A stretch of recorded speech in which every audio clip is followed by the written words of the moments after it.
नमस्कार दोस्तों, आज हम लोग पढ़ेंगे 6 वाला यानी कि पार्ट्स ऑफ स्पीच। जो हम लोग शब्द भेद का डिस्कस कर रहे हैं उसके 2 टाइप्स मैं आपको पढ़ा रहा हूँ। पहला तो ये है कि noun, pronoun, verb, adjective, preposition, conjunction और इंटरजेक्शन जो 8 प्रकार के होते हैं उनके भी काइंड्स होते हैं। जैसे नाउन के 5 काइंड्स होते हैं, proper noun, common noun, collective, material, abstract, ये भी मैं आपको पढ़ाऊँगा। अभी हम लोग पहले पार्ट्स ऑफ स्पीच के सभी भेदों को जान लेते हैं, जिसमें से आज मैं छठा आपको पढ़ाऊंगा, द प्रीपोजिशन। वैसे लोग हर टीचर आपको प्रीपोजिशन पढ़ाते हैं, लेकिन इसका पूरा नाम होता है the preposition. The preposition, SITION। The preposition, इसका पूरा दूसरा और नाम होता है गवर्निंग वर्ड। इसको बोलते हैं, क्या बोलते हैं? गवर्निंग वर्ड बोलते हैं। गवर GOVER आर हो जाएगा NING, गवर्निंग वर्ड हो जाएगा WORD वर्ड। याद रखेंगे, देख लेंगे आप। द प्रीपोजिशन गवर्निंग वर्ड, इसको हिंदी में हम लोग कहते हैं संबंध सूचक अव्यय बोलते हैं। संबंध सूचक शब्द भी कह सकते हैं आप लोग। संबंध सूचक अव्यय या शब्द दोनों भी कह सकते हैं आप लोग, ठीक है ना भैया? चलिए ठीक है। तो ये संबंध को जोड़ता है। प्रीपोजिशन की परिभाषा क्या? प्रीपोजिशन वह शब्द है जो किसी संज्ञा या सर्वनाम से पूर्व प्रयुक्त होकर के उसका संबंध वाक्य किसी अन्य संज्ञा या सर्वनाम से प्रकट करे। एक बार फिर आप लोग सुन लेंगे। प्रीपोजिशन वह शब्द है, चलिए लिख देते हैं आपको। प्रीपोजिशन वह शब्द है, यहाँ पे प्रीपोजिशन, इसको समझिएगा। प्रीपोजिशन वह शब्द है, लिख लेंगे सभी लोग फटाफट। वह शब्द है, मेरे साथ लिखते जाएंगे। वह शब्द जो किसी संज्ञा सर्वनाम से पूर्व प्रयुक्त होकर, जो किसी संज्ञा या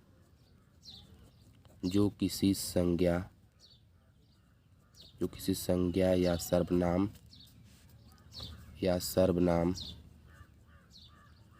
जो किसी संज्ञा या सर्वनाम से पहले, पूर्व माने पहले, पूर्व माने पूर्व, प्रयुक्त होकर, प्रयुक्त माने लग कर। प्रयुक्त माने क्या होता है दोस्तों? लग कर। ये प्रयुक्त लिखा हूँ, प्रयुक्त होकर, यहाँ से लिख लीजिए। प्रयुक्त होकर उसका संबंध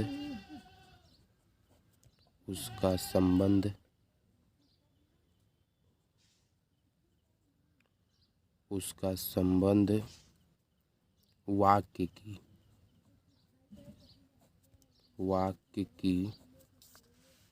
किसी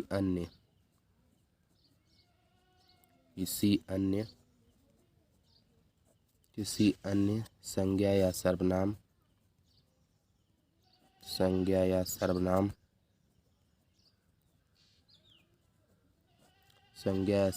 से प्रकट करे,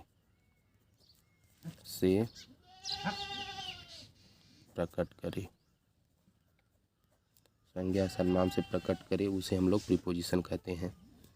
इंग्लिश में डेफिनेशन लिखेंगे, DEFINITION।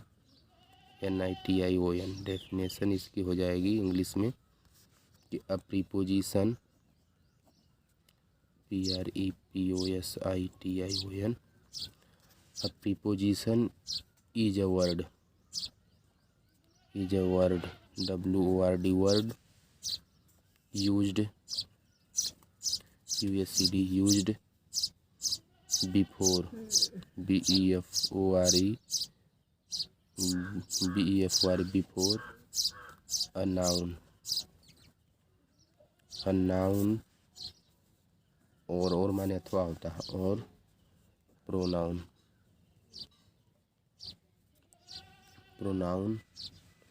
To show, SHOW, to show how the person, PERSON, person और thing, THING, thing, पर्सन और थिंग, THING, ठीक है ना, जी रहेगा। थिंग डिनोटेड माने बताता है, ठीक है, डिनोट करता है। By it stand, STANDS stands in relation RELATION relation to something else SOMETHING something else ELSC, ठीक है। एज माने जैसे। अब यहाँ पे एग्जाम्पल हम लोग देखेंगे, इसको पूरा एक बार आप देख लीजिएगा। द प्रीपोजिशन हम लोग छठा पार्ट आज मतलब छठा इसका पढ़ रहे हैं, पार्ट्स ऑफ स्पीच का छठा भाग पढ़ रहे हैं। इसका फिर हम आपको डीपली पढ़ाएंगे। अभी नाउन को हमने एक प्रकार में पढ़ा दिया, नाउन की संज्ञा ज्ञात करने की, मतलब नाउन संज्ञा ज्ञात करने की ट्रिक मैं पढ़ाया हूँ, प्रोनाउन सर्वनाम की ट्रिक पढ़ाया हूँ, वर्ब को कैसे पहचानेंगे उसको मैं पढ़ाया हूँ, एडजेक्टिव को, प्रीपोजिशन। अब हम लोग प्रीपोजिशन यानी कि संबंध सूचक अव्यय, जिसको हम लोग गवर्निंग वर्ड के नाम से जानते हैं, इसको हम लोग सीख रहे हैं। फिर प्रीपोजिशन कितने प्रकार का होता है ये सब पढ़ेंगे। नाउन कितने प्रकार का होगा ये भी हम आपको पढ़ाएंगे। प्रोनाउन के प्रकार पढ़ेंगे हम लोग। इस तरह से संपूर्ण ग्रामर हम लोग सीखेंगे। उसके बाद हमारा टेंस भी चल रहा है दूसरे भाग में, आप लोग प्ले लिस्ट में जाके खोज लेंगे, सारी वीडियो अवेलेबल हैं। तो यहाँ पे देखेंगे आप, एक बार फिर से समझने की कोशिश करेंगे। लिखा द प्रीपोजिशन गवर्निंग वर्ड, इसको हम लोग कहते हैं गवर्निंग वर्ड, संबंध सूचक अव्यय जिसे हम लोग कहा जाता है। तो प्रीपोजिशन वह शब्द है जो किसी संज्ञा या सर्वनाम से पहले प्रयुक्त होकर के उसका संबंध, याद रखेंगे, होकर उसका संबंध वाक्य के किसी अन्य का मतलब वाक्य का मतलब उसका संबंध वाक्य की किसी अन्य, यानी वाक्य की किसी अन्य का मतलब वाक्य के किसी दूसरे भाग से संज्ञा सर्वनाम से प्रकट करे, उसे हम लोग प्रीपोजिशन कहते हैं। इंग्लिश में एक बार देख लेंगे इसकी डेफिनेशन क्या है। A preposition is a word used before a noun और pronoun to show how the person और thing denoted by it stand in relation to something else, ठीक है ना। ओके, अब एग्जाम्पल के थ्रू समझेंगे। जैसे वह अलीगढ़ गया, वह अलीगढ़ गया, वह अलीगढ़ मुस्लिम विश्वविद्यालय भी आप लोग जानते हैं। ये अलीगढ़ में अलीगढ़ ताला के लिए प्रसिद्ध है, उत्तर प्रदेश में पड़ता है, पश्चिमी जिला है। तो वह अलीगढ़ गया। अब इसका ट्रांसलेशन क्या होगा या ट्रांसलेट किस तरह करेंगे, हाउ टू ट्रांसलेट इट। तो ही वेंट क्या हो जाएगा, सेकेंड फॉर्म में है, ही वेंट अलीगढ़। यहाँ पे प्रोनाउन का यूज होगा, ALIGARH होता है। अब यहाँ पे प्रोनाउन टू का प्रयोग होगा, किसका प्रयोग होगा, टू का। तो यहाँ पे ये जो टू है यह क्या प्रीपोजिशन जो जोड़ता है, वह वेंट टू गल, मतलब ही वेंट टू अलीगढ़, वह अलीगढ़ गया। तो वह कहाँ गया, अलीगढ़ को गया। तो अलीगढ़ क्या कर रहा है, जोड़ रहा है। इसी प्रकार से अगर मैं कहूँ कि जो एक दूसरा ट्रांसलेशन आप लोग देख लीजिए, किताब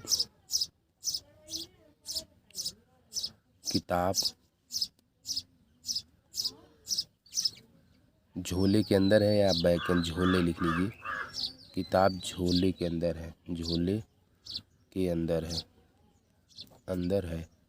इसको ट्रांसलेट करिए, किताब झोले के अंदर है, तो क्या लिखेंगे, किताब का मतलब द बुक हो जाएगा, the book is the bag हम लिखते हैं। और प्रोनाउन का यूज होगा यहाँ पे, प्रोनाउन इन का यूज होगा यहाँ पे, ठीक ना, समझ में आया आपको। द किताब झोले के अंदर, the book is in the bag. तो इन क्या है, प्रीपोजिशन है जो उसको जोड़ता है। अच्छा, अब इसमें इसका मतलब ये हो प्रीपोजिशन जो संबंध को जोड़े, यानी कि अब आप देख लीजिए इन दोनों सेंटेंस में मैं आपको संबंध समझा दे रहा हूँ डीपली सी। देखिए वह अलीगढ़ गया, आप दिमाग में इमेजिन करिए वह अलीगढ़ गया, कौन अलीगढ़ गया, वह गया। वह बोले तो सब्जेक्ट हुआ, यानी कि मैं भी हो सकता हूँ, सोहन, मोहन, रोहन, सीता, कोई भी हो सकती है। वह अलीगढ़ गया, वह कहाँ जाने का कार्य किया, अलीगढ़ जाने का कार्य किया। तो ही वेंट हो गया, कहाँ को गया है, अलीगढ़ को गया, गया कहाँ को है, अलीगढ़ को। तो टू यानी कि जोड़ा गया है अलीगढ़ से, उसका संबंध है। किसका संबंध है, वह का संबंध अलीगढ़ से है। और संबंध में क्या शब्द आ रहा है, टू आ रहा है, इसलिए टू क्या है, प्रीपोजिशन। यही होता है प्रीपोजिशन का कार्य, ये होता है जो किसी को जोड़े। जैसे दूसरा एग्जाम्पल आप देख सकते हैं, किताब झोले के अंदर है तो the book is in the bag. तो झोले के अंदर क्या है, किताब है, तो किसके अंदर, झोले के अंदर है। तो अंदर है बोले तो किसके थ्रू अंदर है, मे के थ्रू इन हुआ। तो दैट्स इट। चलिए अगली वीडियो में आप लोग सीखेंगे मेरे दोस्तों द कंजक्शन, जिसे हम लोग कनेक्टिव वर्ड कहते हैं, इसको सीखेंगे, फिर इंटरजेक्शन सीखेंगे, फिर आपको नाउन से फिर डीपली मैं पढ़ाते रहूँगा। फिर उसके बाद हम लोग ग्रामर सीखेंगे। जय हिंद दोस्तों।